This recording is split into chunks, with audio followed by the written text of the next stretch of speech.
La journée sera longue. Jean-Luc Moisson a choisi de partir 1 heure plus tôt pour s'éviter les bouchons et surtout pour rendre service. Il y a de la place dans ma voiture, autant en profiter. Et puis c'est plus agréable de faire la route à plusieurs. Ce cadre informatique s'est inscrit sur un site de covoiturage.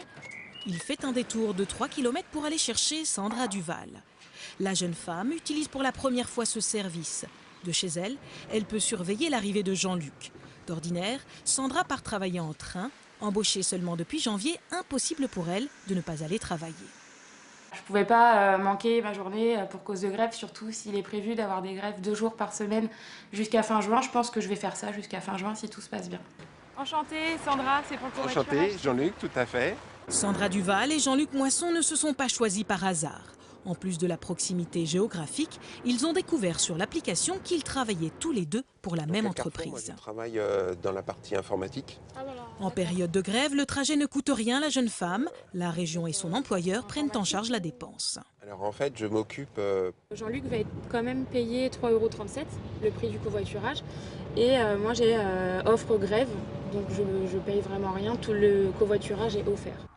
Covoiturage d'un côté, télétravail de l'autre, c'est la solution qu'a choisie Julien Grange.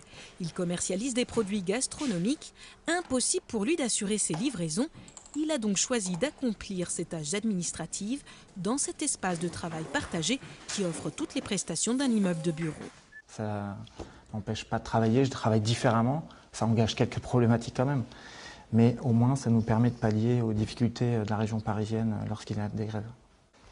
Depuis la création de cet espace de travail il y a 2 ans, à 40 km de Paris, chaque jour de grève, la fondatrice voit affluer des entrepreneurs qui découvrent ainsi les vertus du télétravail.